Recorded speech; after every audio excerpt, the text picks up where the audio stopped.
Friends, family, fans, welcome back. Welcome back. Episode 44.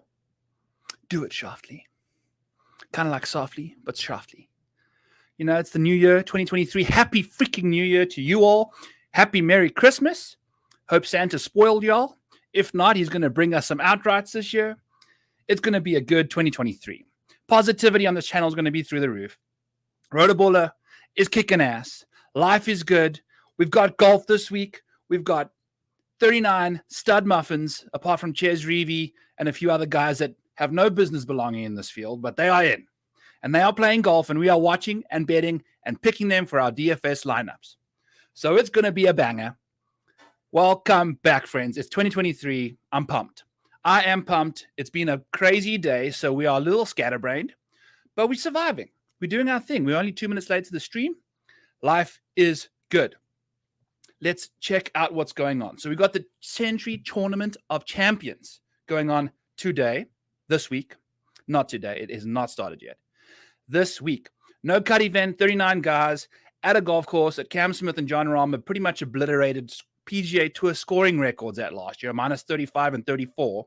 Yeah, sorry, Matt Jones, minus 32 ain't going to cut it to win a tournament at the Sentry Tournament of Champions, Kapalua, Iowa, Hawaii. Wow, Kapalua, Iowa would be quite the place. Wouldn't I wish to have been in Hawaii right now? Iowa is cold, sleety, and crap. Don't come here. Go to Hawaii instead, folks. Anyway, diving into it right away, yeah. Let's take a peek at what we're talking about. We're going to a golf course that is pretty much distance, approach, and putting. All said and done, those are the three things that matter most. 80% of greens get hit at this venue. 80%. That's 15% more than normal. That is a lot, in case you didn't know. Then, we've got the biggest greens onto it. So that's another reason why they get hit so much. And we've got the biggest fairways. It's like this massive area of golf to go play, which is fun. If you got lots of distance, that's fine. You just crush it down there. Accuracy is not going to help you as much as it should at different golf courses. That's next week at the Wailea Country Club. Then we got putting. In order to get to minus 30 something, you got to be slipping in putts, boys and girls. So that's what's cooking you. That's basically the thing. This golf course is a very bland type of a venue. There's no like proximity buckets that really significantly stick out. Just a nice flat 11 to 16% distribution from 100 to 225 yards. So there's no real proximity bucket that we like zoning in on. It's just a nice even distribution throughout the ranges. And that's basically it. Nice and short and sweet. This golf course is very simple to kind of get at. Make a ton of birdies, hit your driver 1,000,000 yards, and, you know, throw some irons close to make those birdies count. That is basically it, folks. And as it is the 2023 New Year, Sentry Tournament of Champions, Rotoballer is kicking ass this year, folks. Me, Spencer, Joe Nicely, and the rest of the gang at Rotoballer are going to the moon. Join us on the way there. It's going to be fun. We've got tons and tons of articles coming out. We've got we like vamping the site up. We're doing all sorts of wonderful things. Not that it wasn't bad already. We are kicking ass. I've taken a peek at the this is the research station. So if you follow, you can get, there's 3 different types of premium packages you can grab. They are super affordable. The most expensive one is $16 a month. So, you know, just go do that. Use code Maniac. Get yourself 10% off. Life is good here at Rotoballer. So we've got this research station. It's got the DraftKings salaries. It's got FanDuel salaries. We've got sample sizes, aggregated win odds, projections. We got ownership projections. This I downloaded earlier this morning. If we go and find a casual, here's the actual research station. We've got all sorts of stuff here, folks. We got Scotty Schauffele at the top at $10,300. And you can see his projected ownership's 19%, which is like 11% less than John Rahm's. Guess what? Scotty Schauffele is $10,300 in DraftKings, but if you go look at the DraftKings website for betting odds, he's like 10 to 1 to win this thing, or 9 to 1, while John Rahm is 6.5 to 1. Yeah, the last thing John Rahm did was like win a tournament in Mexico, and he's still 6.5 to 1 to win a goddamn golf event. But it is what it is. I guess you can tell where we're going with this. But go check out rotoballer.com. Use the code Maniac for another 10% off, folks. Super, super, super amazing stuff we're putting out there. We're working really hard. Help me help you. That is what I'm trying to just get at you. The more you guys contribute and provide us with subscriptions and things, the more I can go out of my day job and do this full time for y'all, which I really, really want to do. So that is what we're aiming for. That is what we're trying to get done over there. And it's going to be a glorious 2023. An absolute glorious 2023. Here is the model. I don't know if you're new. I don't know if you're old. If you are old, go grab yourself a Tums and a nice glass of water. If you're new, buckle up, folks. It's going to be a bumpy, fun ride. This is the model. That's why I'm called the Model Maniac. This is my little baby. This is how we go about making money in the golf world. We're going to actually go by salary because that's basically what we're rocking and rolling with. Yeah, I've only got 2 outright bets. I don't have any top 10s, no matchups, none of that yet. Breaking 100 will be out tomorrow morning. I'm going to be crunching all those things away. It's quarter end at work. Life is chaos for me, but we are here to please. Scotty Schauffele, $10,300. As we saw earlier, he's going to be 10% less owned than Jon Rahm. Coming into the week. Now, another thing I want to just mention to you is if you are going to be getting involved in DFS this week, it's the first event back after a Christmas break, after a whole layoff. People haven't been playing golf for a while. This is the time to rely on baseline statistics, which is like what I do. It's what my favorite thing in the world is. All this pink stuff over here is recent form. All the green stuff and blue stuff and yellow stuff, that's baseline stuff. And that's what we're looking for. We want golfers that have been this good for like the last 2 years. What happened in the last few weeks means diddly squat. It's like a few rounds only. Look at these rounds that these guys have accumulated in this statistical portion here. 12, 4 rounds, 12, 6, 4, 12, 8, 0. There's guys with like 0 rounds playing in this golf tournament. So that is something to contemplate and consider. If you find a guy that's got really crappy recent form and his baseline is bomb diggity, we want to go there because people might be fading his recent form, but that was like 3 weeks, 4 weeks ago, 1 or 2 random rounds, nothing too crazy. We want baseline consistency, and this is the week to pounce on that and get a little different. There's only 39 guys in the field. You can only build that many. You've got 6 of them. You can only build that many combinations of whatchamacallit. Your lineups can only be that different to people. So save salary, be aggressive with some random guys that look like they're playing badly. We'll dive into them here shortly, and then go from there. We didn't even check out the most important stats that we need in the model settings. I totally spaced out and I was wondering why we got just so soon. But like I said, distance off the tee, approach play, birdie percentages, par 5 scoring, putting lights out. If you can do those 5 things, we are good to go. Guess what? Scotty Schauffele does let's get bogey avoidance out of here. We don't need that bogey avoidance in this nonsense here. So Scotty Schauffele, par 5 scoring, birdie or better, is 3rd. Distance off the tee is 8th. He's the 4th best approach play in the field. Scotty Schauffele, over the last 6 months, out of the top 14 golfers in the world, including Cam Smith,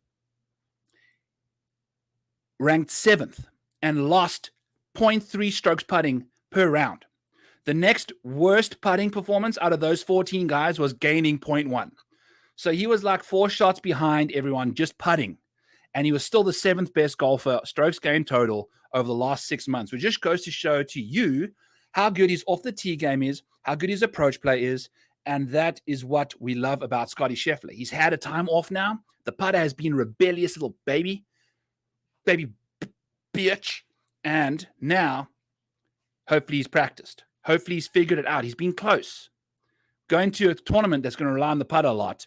And that's probably the 11% difference between Jon Rahm and Scotty Schauffele. Yes, there's a $300 price difference, but to me, they are pretty much the same person. In fact, I've got Scotty Schauffele in my model ranked 2nd and Jon Rahm 7th. So that's what's cooking. I'm a big fan of Scotty Schauffele this week, as I usually am. We are just waiting for him to gain. Lord help us if he gains like half a stroke putting. The rest of his game is way good enough. Half a stroke putting per round. If the rest of his game does what it does, boy, oh boy, Scotty Schauffele going to win this tournament. But he's not going to win it. He's going to come second. We've got a guy that we like. So that's what we like about Scotty Schauffele. Makes a ton of birdies. You know, the putting stats, not the hardest in the world, but we know that. We know he's been struggling, and we know that putting like this, one setup change, new putter, a new thought, that is the easiest and most volatile stat in the world. So putting can instantly change on a heartbeat, and Scotty Schauffele's just come off a little bit of a break. He's the world number 2 golfer. What are we doing not playing this dude, especially when he's going to be 10% less owned, when ownership is a very important part of this week's play? So Scotty Schauffele, sign us up. We are going to rock and roll with him. Let's make him pink. All right. So Scotty Schauffele. Jon Rahm. I'm going to fade Jon Rahm this week. I know he's a really good player. He's a really impressive golfer. But if you've been on this channel before, you know Jon Rahm Wedge Watch. Folks, Jon Rahm Wedge Watch.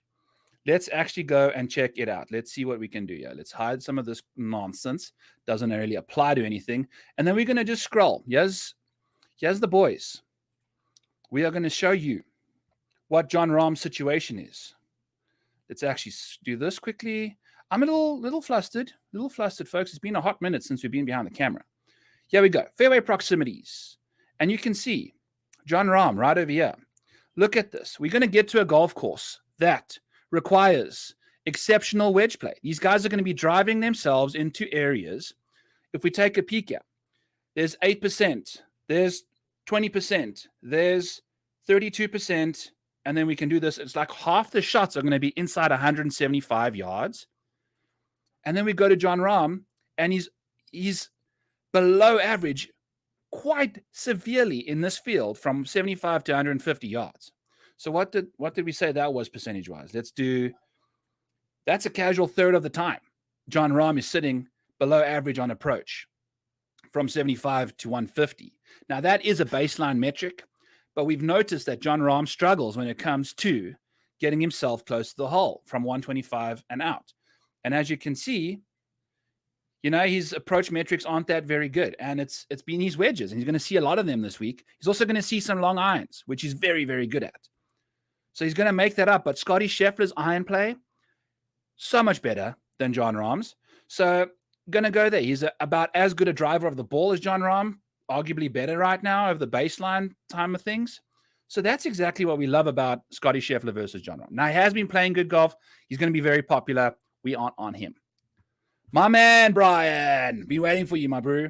We back, baby. 2023 at UF DFS and betting greatness. Hope all is well. Things are going fantastically. I had the plumber out here today. My house is leaking crap. The dogs are dirty from the mud outside, but life is good. Happy 2023 to you, my friend. Let's have ourselves an absolute banger. I cannot wait. Now, Justin Thomas. First in the model, as always, the model darling. And if you take a peek at his proximity numbers from 125 and everywhere, they are elite. And that's what he does best. And you take a look at his course history, fantastic stuff. In fact, let's take a quick peek here. Course history for Justin Thomas. This is on the Rotoballer PGA Research Station.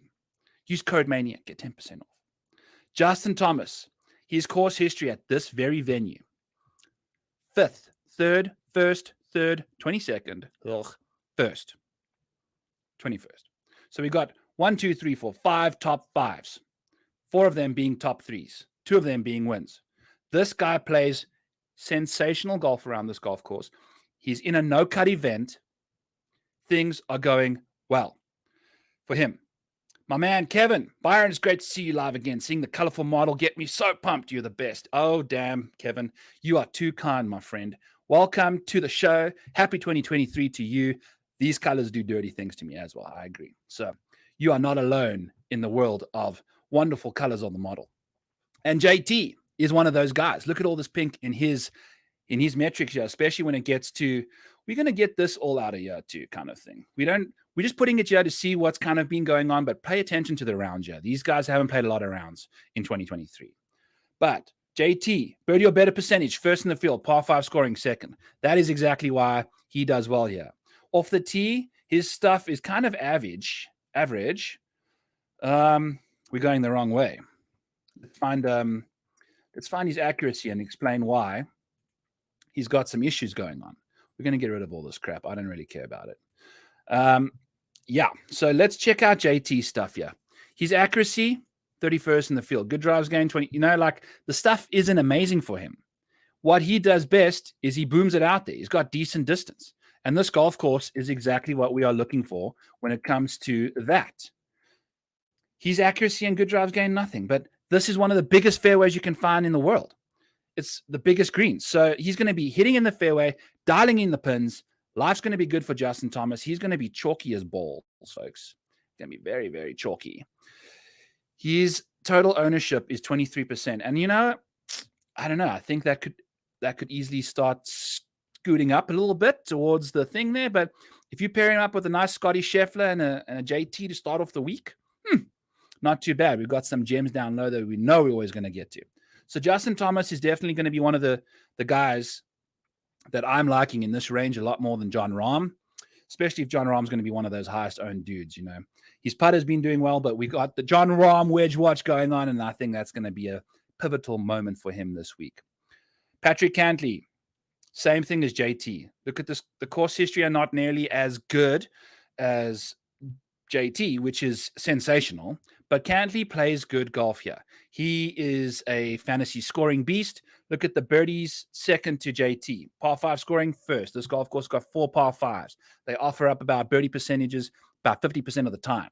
So there's a lot going on the par 5s. That's where you make all your scoring. 4 par 5s times 4, 16. You should be making at least 16 birdies on these. I mean, at least 8. But the good guys, they're going to be playing those double digits low. The rest of the holes, we'll see what happens.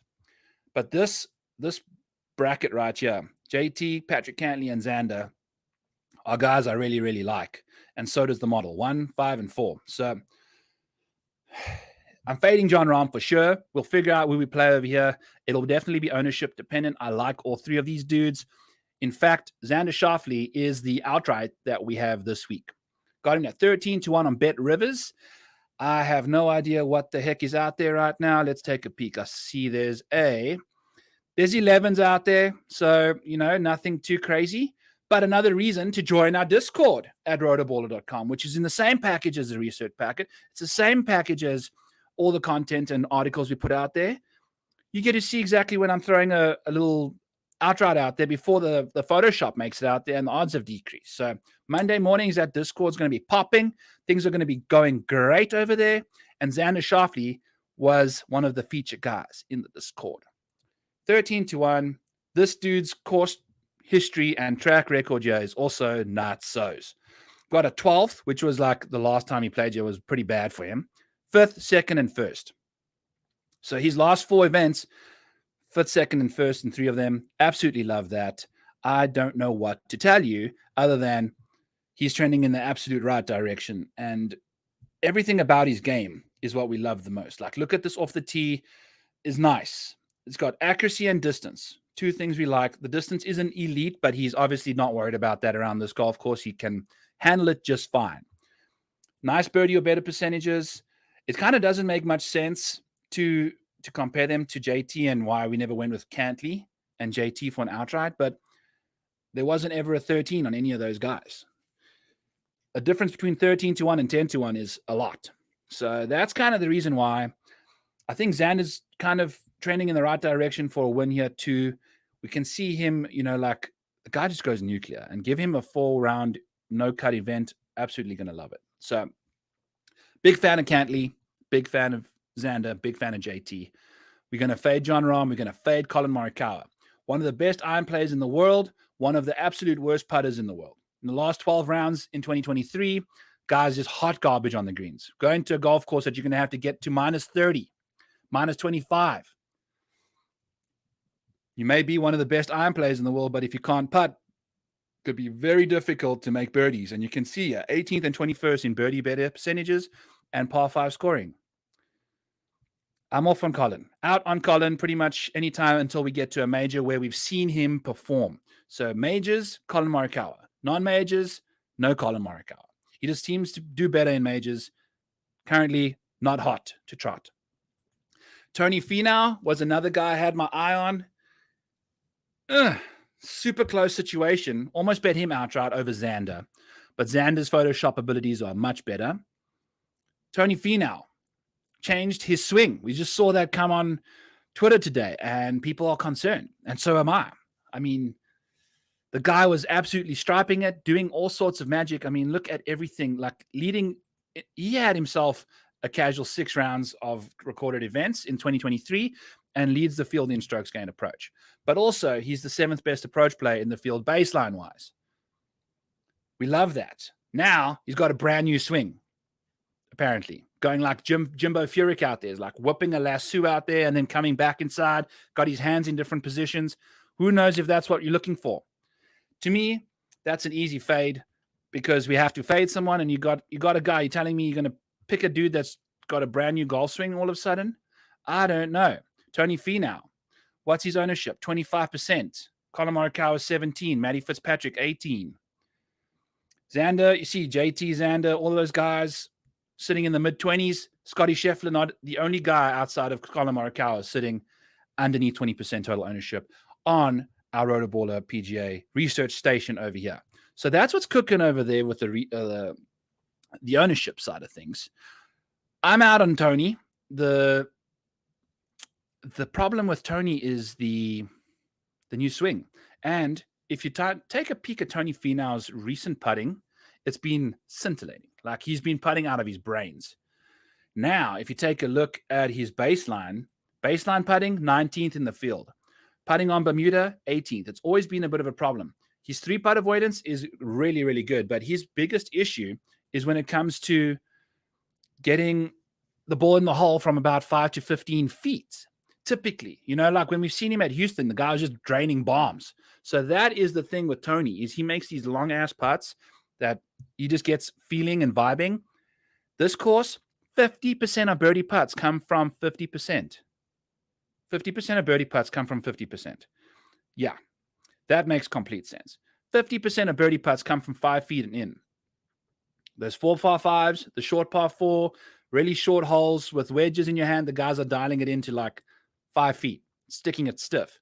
Tony isn't the best typically from that range. He's been spicy on the greens lately, draining those bombs. I mean, if we take a look at his massive putting length situations here, Tony Finau from outside 25 feet, 4th in the field. So that's where Tony does his damage on the greens. It's not closer. His stats get worse in the closer to the hole you get from 25. From 15 to 20 feet, he's also 8th in the field, which is still a long putt. Then you get to 15 to 5 feet, and he's 32nd. So to me, that's one of the reasons why I can get behind fading Tony Finau this week, is the short putting and the new golf swing. So we'll go with that. Hopefully it pays off dividends. You got to fade someone. This field's stacked with winners and the world's best. So you can't play everybody. You got to fade a few guys. That's the reasoning I have for Tony Finau.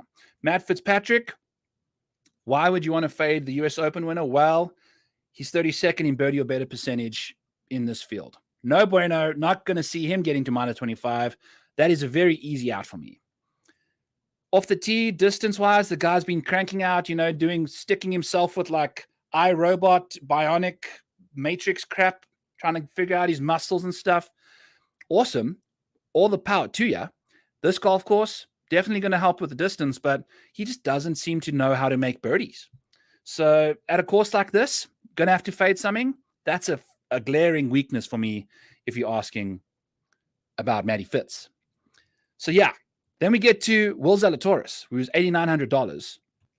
And let's take a peek at his ownership here at the PGA Research Station.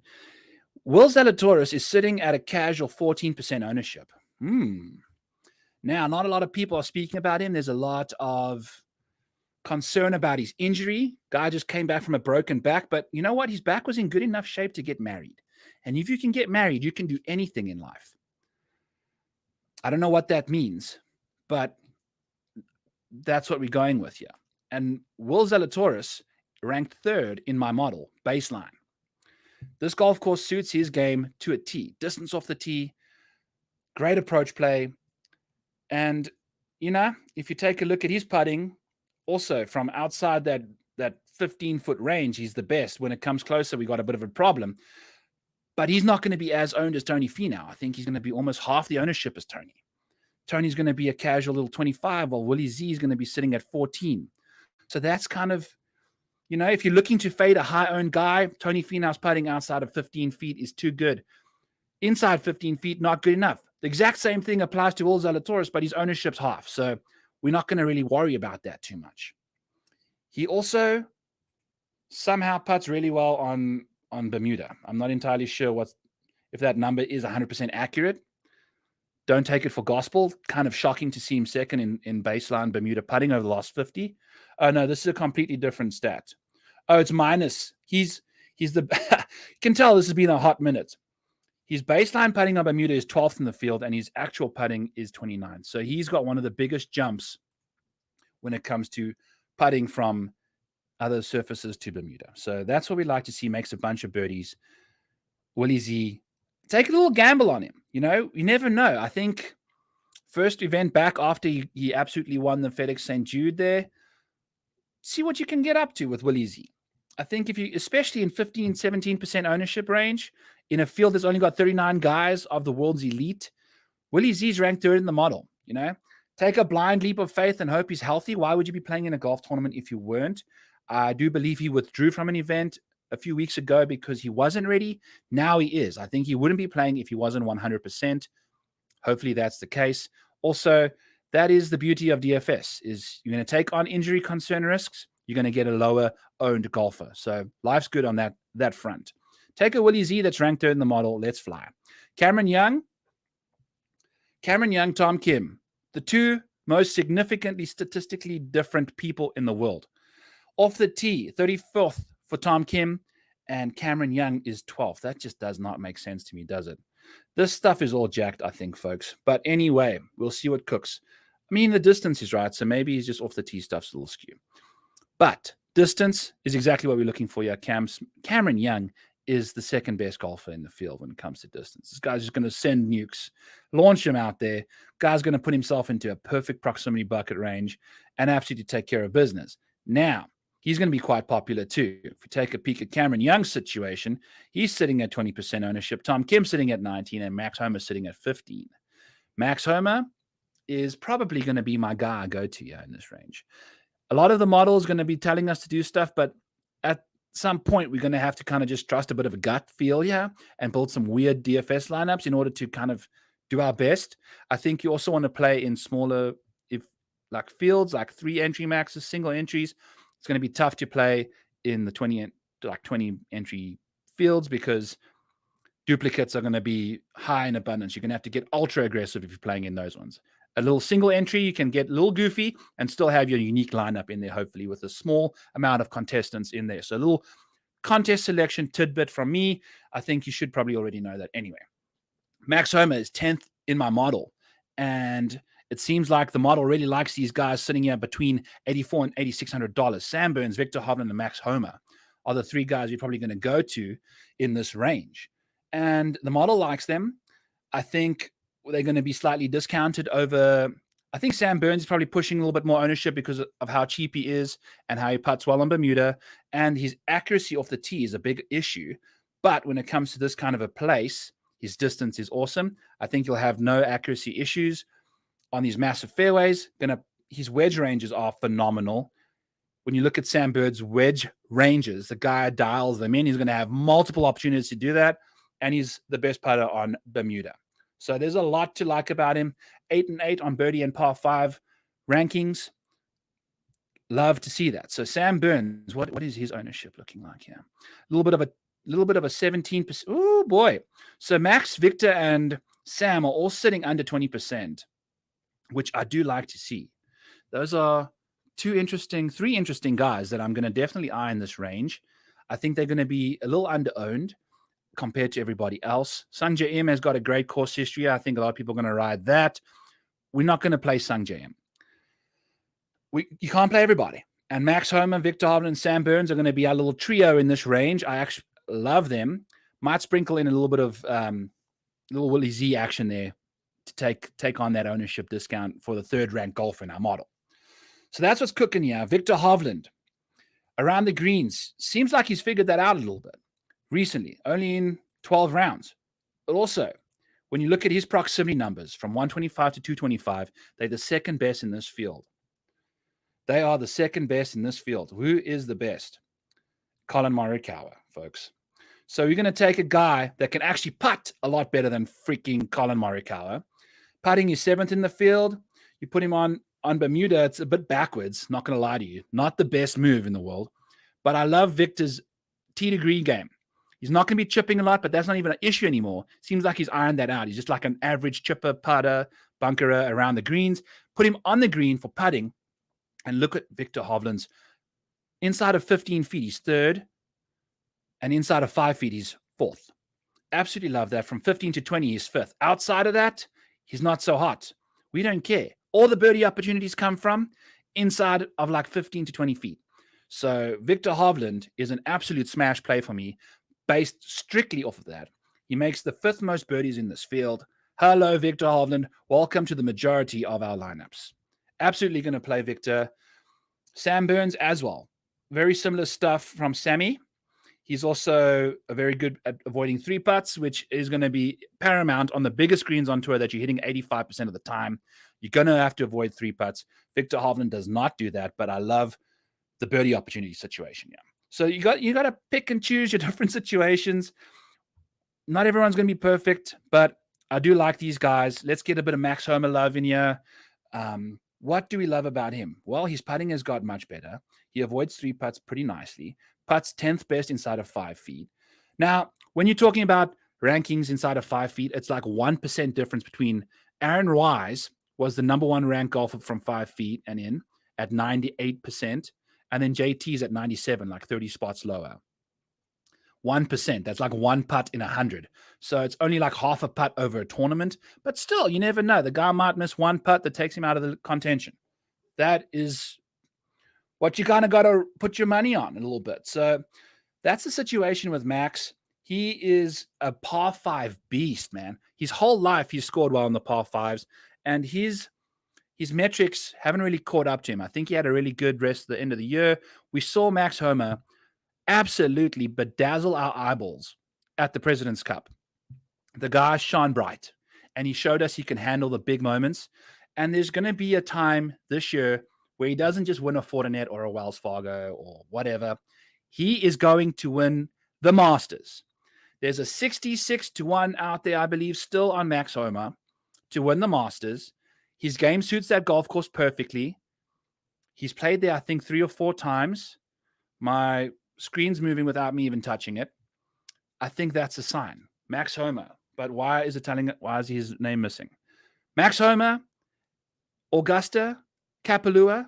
There's a lot of overlap between those 2 courses. A lot of people say, if you look at Data Golf's correlation metrics, these courses, they kind of have very similar wide fairways. You can boom them down there. Putting is important. Approach play is important. Max Homa does all of that stuff very well. He's $8,600. Let's go. Sungjae, very popular guy. You know, what are we going to choose about Sungjae's stats that we don't like? Doesn't make enough birdies, maybe. 16th in birdie or better percentage. So, but he dominates the par 5s. It's basically the same argument as Max. But let's take a peek at these guys' ownership quickly. Just see what's going on here with Sungjae and Max and them. Sungjae, 23%. Yeah, sorry. Not going there, especially when you can play Max Homa. Basically the same person. Hopefully. Sungjae doesn't have a kid. Max just had a kid. Who knows how that goes? I know that narrative's flying around Twitter, and it's definitely a thing. I think Jordan Spieth has been one of the biggest victims of that situation. Speaking of, look at this dude. Oh, my God. He's one of the worst putters in the field. From 5 feet, he's 35th. From 5 to 15 feet, he's 24th. Not a single putting stat is inside the top 24. Yeah, nothing. Par 5 scoring, 7th. Birdie or better percentage, 15th. Still kind of not terrible numbers for a guy that does not know how to putt. And I just put out a tweet today. It's been a year since green reading books came out, or since green reading books are no longer allowed to be used on tour. So we've got a full year's worth of data, and Jordan Spieth is one of the biggest victims of the green reading books. His putting has gone very bad. It's gone sour, it's gone off, and it's going to be important. When Jordan Spieth gets that putter rolling, it's from this 15 to 20 foot range, which is also gone off for him. But we've seen a lot more of that, especially in the Ryder Cup or the President's Cup. The guy was rolling in some long putts. His issue is 5 foot. Like we've seen him throw bricks from 3 feet and missed the hole completely from 3 feet. I'm out on Jordan Spieth. I think his ownership will reflect similar sentiment, but I just can't do it. Sitting at 16% under Sungjae. So next up, we've got a few guys. We've got like Hideki, Brian Harman, Billy Horschel. Let's get to them. Their ownership's also 18, 10, and 16%. Brian Harman, I picked him up in a fantasy draft. I love him. I picked him up in the second round. I had the first pick, so it was a little rough, but got great course history, yeah. I think that happened from a while ago. We take a peek at his course history. He finished 3rd and 17th a while ago, which it's been a hot minute since he's been back to Kapalua, folks. So he made it through without winning a tournament. I think it was because of his ranking in the Tour Championship. He finished out of the top 30, so that's one of the reasons why he's here. But if you take a look at Brian Harman's stats, fantastic at avoiding 3 putts, 9th in the field from 5 feet and in, 14th in the field from 5 to 15 feet. The longer putts haven't been his cup of tea, but he also is 6th in the field strokes gained putting on Bermuda. So I love Brian Harman's putting. And if you take a look at Brian Harman's approach play, it's kind of been trending in the right direction. We are in a field absolutely stacked with a bunch of beasts. I remember looking at his approach play recently, and it's not too shabby. I think he played 16 rounds, and his approach play is sitting at 12th or 13th in 2023. So that's nothing too crazy. He's $8,000. He's sitting at a casual ownership of 18%. So he's actually kind of high owned for this range, which means that we're probably going to want to go to other people in this area. Kind of just eyeing out ownership. Yeah, holy cow, it's kind of a bit of a mess. I mean, do we want to play Billy Horschel at this golf course? I don't think that matters too much. So what are we going to do with Billy Horschel? What are we going to do with Russell Henley? Oh, my God. So that's what's cooking. It's getting confusing down the bottom of the board here, and I'm not entirely sure what to tell you. Billy Horschel, in his 8 rounds he played in 2023, had some of the best strokes gained approach numbers you could ever ask for. We play him at the Mayakoba Classic, makes the cut, and finishes 40th. He was in every single one of my lineups. I think I got 65% of my DraftKings lineups through that week. Was the best 6 for 6 completion rate I ever got. Billy Horschel was in every single one of them. Finishes 40th or 33rd or some crap number. If he just played to his capabilities, we would have had a great week that week, but he let us down. His ownership numbers are going to be of the lower. He's a really good putter. We've seen what that can happen. But I feel like he's a grinder. He's a difficult course guy. If you take a look at his easy scoring conditions, he's 18th. He's not the best there. Russell Henley, are we going to go to Russell? Great on approach, doesn't have that distance, but he's super accurate, so his ball's going to be in the fairway all the time. Putting is a nightmare. We'll see what he can get up to. He does putt better on Bermuda, though. Apparently, he putts better on Bermuda. So we're going to go to a bit of Russell Henley, and maybe, Jesus Christ, are we going to do Billy Horschel, folks? I don't know. I don't know. Corey Connors, approach play, good, not sensational. Birdie or better percentages, par 5 scoring, not too shabby, not good at all, actually. 26th and 29th. Aaron Wise, $7,400. Birdie percentage, 14th in the field. Par 5 scoring, 13th. I think he's got a bit of a misprice here. I feel like he's gained a bit more respect in the industry and amongst people that know what's going on. But I don't know if this kind of golf course suits his game. He's so very good around the greens. Doesn't matter here. His putting has got better. It's hot and cold, though. It's not super consistent. Inside 5 feet, he's one of the best in the field, like we mentioned. Outside of that, 5 to 15 feet, 28th. So, is he going to be hitting his irons to 5 feet a lot. There's a good chance he can. Like the irons have been firing. So there's a lot of speculation to do with Aaron Wise. Is he going to hit? Is he not? His ownership is looking like it's up there, 21%. Can't get there with that. Like I'll play. Let's actually talk about Keegan Bradley. Oh boy. What are we going to do with Keegan? I feel like he's going as one of the unsung heroes here. Keegan Bradley sitting at a casual 13%. He's like half the ownership of Aaron Wise, and he's only a few spots worse in the rankings in our model. That seems like a boneheaded, like a very simple pivot. He obviously won at the Zozo. What can Keegan Bradley do for us, though? Like, is he going to make enough birdies? That's the thing. His 3-putt avoidance is very, very good. So he's not going to make bogeys when he's hitting on the greens, but is he going to make enough birdies? That's all that matters. His approach play has typically been very, very good. 15th and 12th in the field from 125 to 225 and general baseline play. That's the stuff we like from Keegan. That's what he does best. Off the tees, 15th. Doesn't do very well on easy courses, 37th. So, what's going on there? Russell Henley makes a ton of birdies, apparently. I mean, I think he's going to be hitting them stiff, folks. A little bit of distance doesn't matter that much to a guy like Russell Henley. He's one of the best approach players in the world. Behind Will Zalatoris, his baseline approach play is second. So absolutely love Russell Henley and Keegan Bradley in this range at $76 and $75 and $7,700. I like them a lot. I like them a lot. So we're going to skip Sahith. Sahith's also probably going to be a little popular. He makes a whole bunch of birdies. Try to laugh 15%. So he's sitting right between Seamus and Aaron Wise, which is going to be a really beautiful play here. Sahith Theegala is a mystery on the best of days. He's one of the most volatile golfers you can find. He doesn't know if he's ever going to be making the cut. Like, he's going to get 4 straight days now to absolutely go out there and crush. His accuracy off the tee is disgusting, but he's got reasonable distance. And we've seen this guy just go nuclear. So if you're going to give me a guy that has contended in many different tournaments throughout the years at about half the ownership of, not a half, but maybe call it a third less ownership than Aaron Wise and Seamus Power. With Seamus Power, I love. I absolutely love Seamus Power. But I mean, holy cow, we're going to have to make some stands. Can't play your favorite golfer if he's going to be 20% owned at $7,200. So we'll go to Mackenzie Hughes, who I love down here. All of his ball striking metrics are hot garbage, baseline, and in general. But when it comes to putting, 5th inside 5 feet, 21st from 5 to 15, 11th from 15 to 20. And then when you get on Bermuda, Mackenzie Hughes is the 6th best putter in this field.